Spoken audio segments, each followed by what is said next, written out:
میں پراپوگنڈے کرتے چلے گئے، مشورے کرتے چلے گئے کہ کسی طرح اس کلام کو ہم فیل کر سکیں۔ ایک وقت آیا کہ وہ حضور کی بارگاہ میں سامنے آ گئے اور آ کے چیلنج کیا، اے اللہ کے محبوب، یہ کوئی اعلیٰ کلام نہیں، ہم عرب دان ہیں اور ہم شاعر ہیں، بڑے بڑے عربی نگار ہیں، ہم نکتہ دان ہیں، ہم عالم دین ہیں، ہم بڑے بڑے علم کے ماہر ہیں، ہم چاہیں تو اس جیسا کلام پیش کر سکتے ہیں۔ میرے آقا مسکرائے، اتنی دیر میں وہی نازل ہو گئی۔ اللہ فرماتے ہیں وَإِن كُنتُمْ فِي رَيْبٍ مِّمَّا نَزَّلْنَا عَلَىٰ عَبْدِنَا فَأْتُوا بِسُورَةٍ مِّن مِّثْلِهِ وَادْعُوا شُهَدَاءَكُم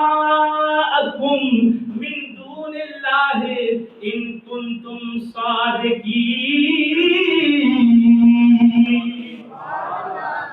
اللہ نے وہی نازل فرمایا او لوگو، اگر تم اس جیسا کلام لانا چاہتے ہو، اس کلام میں شک کرتے ہو تو جاؤ لے آؤ، اور کیا کرو؟ فرمایا وَادْعُوا شُهَدَاءَكُم، اپنے گواہ بھی شامل کر لو اور لوگوں کو شامل کر لو۔ فرمایا جتنی مرضی کوشش کر لو، تم میرے کلام جیسا کلام نہیں بنا سکتے۔ پھر اللہ نے خود ارشاد فرمایا فَإِن لَّمْ تَفْعَلُوا وَلَن تَفْعَلُوا فَاتَّقُوا النَّارَ الَّتِي وَقُودُهَا النَّاسُ وَالْحِجَارَةُ أُعِدَّتْ لِلْكَافِرِينَ۔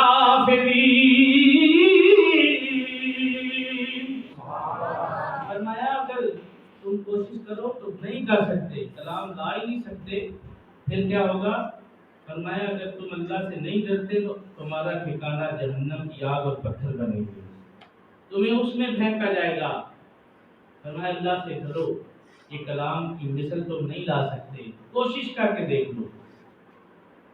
مسیلمہ کذاب جس نے نبوت کا دعویٰ کیا تھا، اس نے نبوت کا دعویٰ تو کر دیا کہ میں بھی اللہ کا نبی ہوں، میری طرف بھی وحی آتی ہے، لیکن اس کے چیلے اکٹھے ہو گئے۔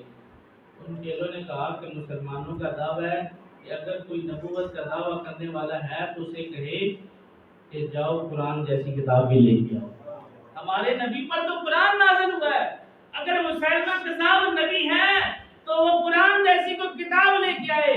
مسیلمہ کذاب پریشان ہو گیا، لاجواب ہو گیا، مبہوت و حیران ہو گیا کہ میں نبوت کا دعویٰ تو کر بیٹھا ہوں لیکن قرآن جیسی کتاب کہاں سے لے کے آؤں؟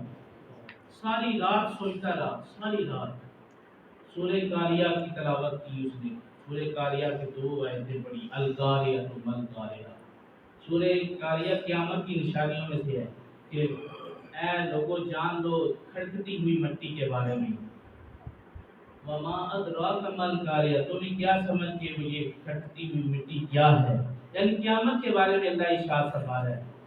مسلمہ کذاب یہ 2 آیتیں پڑھ کے نا اس نے نچوڑ نکالا اپنے علم کے حساب سے۔ صبح اپنے چیلوں کو کہتا مبارک ہو، میں نے بھی اس جیسا کلام بنا لیا ہے، میں نے بھی قرآن کی مثل تیار کر لی ہے۔ اس نے چیلوں نے کہا استاد جی کون سی مثل تیار کر لی ہے؟ اس نے کہا الفیل ملفی وما ادراک ملفی، یعنی قرآن کی نقل لگا کے اس نے 2 آیتیں تیار کی۔ چیلوں نے ہنسنا شروع کر دیا، مذاق اڑایا، استاد جی اگر آپ نے یہ مسلمانوں کے سامنے کوئی 2 یہ باتیں بیان کی تو مسلمان ہمارا مذاق اڑائیں گے، لہذا خاموش ہو جائیں، قرآن جیسی مثل نہ پہلے تھی نہ ہے نہ قیامت تک ہوگی۔ قرآن بے مثل و بے مثال ہے، کیوں بے مثل و مثال ہے؟ اس لیے صاحب قرآن بھی بے مثل و بے مثال ہے۔ میرے دوستو قرآن کیا ہے؟ آؤ آج اس کے بارے میں جانیں۔ قرآن کیا چیز ہے؟ کسی غیر مذہب نے اہل ایمان سے پوچھ لیا، مسلمانوں سے پوچھ لیا کہ قرآن کیا ہے، تو صاحب علم نے بتایا قرآن کسی دنیاوی علم کا نام نہیں، یہ رب کا کلام ہے۔ یہ کلام کسی دنیا کے بندے نے نہیں لکھا کہ اس کی پیدائش، اس کی لکھاوٹ کا علم ہمیں ہو، اس کی تاریخ کوئی ہو۔ فرمائی اس کی کوئی تاریخ نہیں۔ اگر تاریخ جاننا چاہتا ہے حضور صلی اللہ علیہ وسلم کے بعد اگر رب نے کوئی کلام پیدا کیا ہے تو وہ قرآن کو پیدا کیا ہے۔ ہم قرآن سے پڑھیں کہ قرآن کیا کہتا ہے اپنے بارے میں۔ اللہ فرماتے ہیں الرحمن علم القرآن خلق الانسان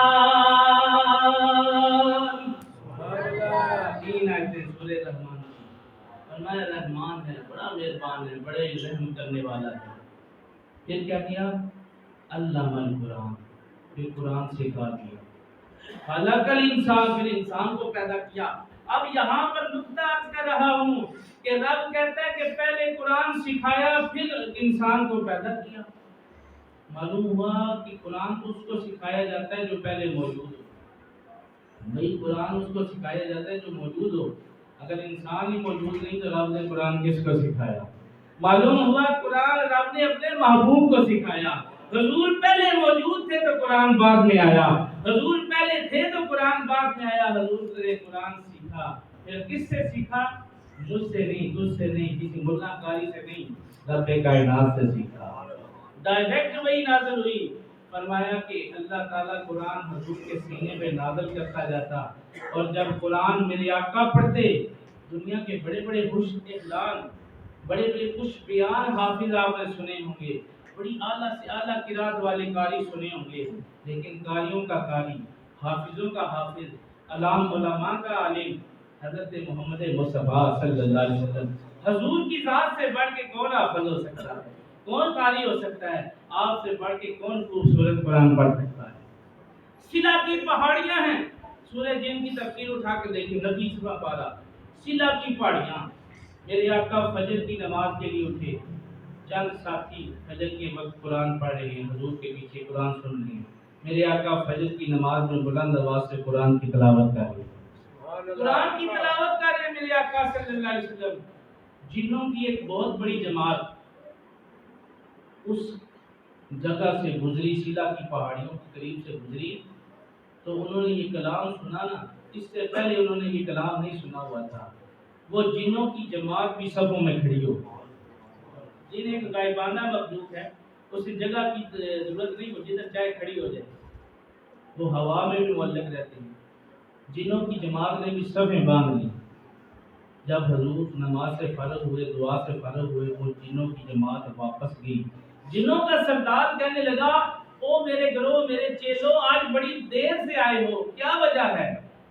تو انہوں نے کہا کہ آج ہم راستے سے گزر رہے تھے تو سلا کی پہاڑیوں کے قریب سے گزرے، ہم نے عجیب نظارہ دیکھا، ایک سونی صورت والا سونا کلام پڑھا، ایک سونی صورت والا سونا کلام پڑھا تھا، ہمارا دل موم ہو گیا، اس کی آواز میں اتنا اثر تھا، اتنی تاثیر تھی، اتنی کشش تھی کہ ہم سے رہا نہ گیا، ہم بھی ہاتھ باندھ کے اس کے پیچھے کھڑے ہو گئے۔